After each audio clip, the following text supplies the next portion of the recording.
অনুভূতি প্রকাশের পূর্বে ছোট্ট একটি গল্প বলতে চাই। 1972 সালে শুরুর দিকের একটি গল্প। দিনটি ছিল শনিবার, বৃষ্টি স্নাত একদিন। সেই বৃষ্টিকে উপেক্ষা করেই শত শত প্রবাসী বাঙালি ছুটে চলেছে সেন্ট্রাল লন্ডনের দিকে। সবার উদ্দেশ্য হোটেল ক্ল্যারেজ, কারণ সেদিন রয়টার্সের শিরোনামে এসেছে শেখ মুজিব লন্ডনে। শুধু বাঙালিরাই নয়, শুধু লন্ডন থেকেই নয়, অসংখ্য প্রবাসী ছুটে আসছিলেন ম্যানচেস্টার থেকে, বার্মিংহাম থেকে। সেই সকালবেলা ছুটে এসেছিলেন তৎকালীন ব্রিটিশ প্রধান বিরোধী দলীয় নেতা হ্যারল্ড উইলসন। তিনি বঙ্গবন্ধুকে প্রথম মিস্টার প্রেসিডেন্ট বলে সম্বোধন করেছিলেন। শুধু তাই নয়, সেদিন রাষ্ট্রীয় সফর সংক্ষিপ্ত করে লন্ডনে ছুটে এসেছিলেন তৎকালীন ব্রিটিশ প্রধানমন্ত্রী এডওয়ার্ড হিথ। বিকেল 5টায় 10 নম্বর ডাউনিং স্ট্রিটে বঙ্গবন্ধুকে সম্মান জানাতে বঙ্গবন্ধুর সাথে বৈঠকে বসেছিলেন।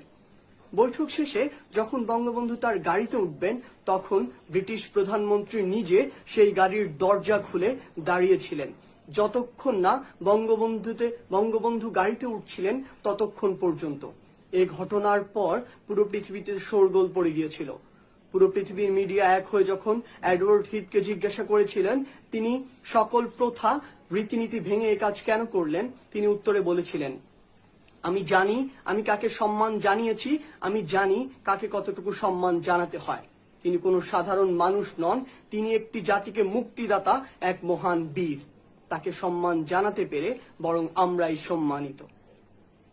আজ সেই বঙ্গবন্ধুর জন্ম শতবার্ষিকী মার্চ মাস, যে মার্চ মাসের 7 তারিখে 1971 সালে তার একটি তর্জনীর হুঙ্কারে পুরো 7.5 কোটি বাঙালি ঝাঁপিয়ে পড়েছিল যুদ্ধে।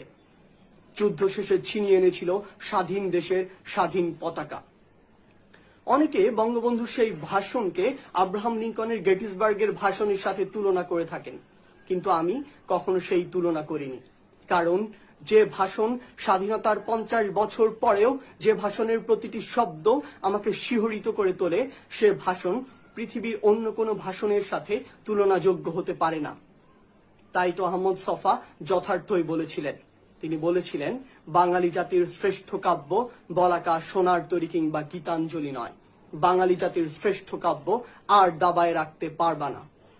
যে মানুষটি জীবন ও যৌবনের 14 বছর জেলে কাটিয়ে দিয়েছেন শুধুমাত্র এই বাঙালি জাতির মুক্তির জন্য, সেই মানুষটির বুকে শরীরে 18টি গুলি করে ঝাঁঝরা করে তার প্রতিদান আমরা দিয়েছি। এতটাই অকৃতজ্ঞ বাঙালি আমরা।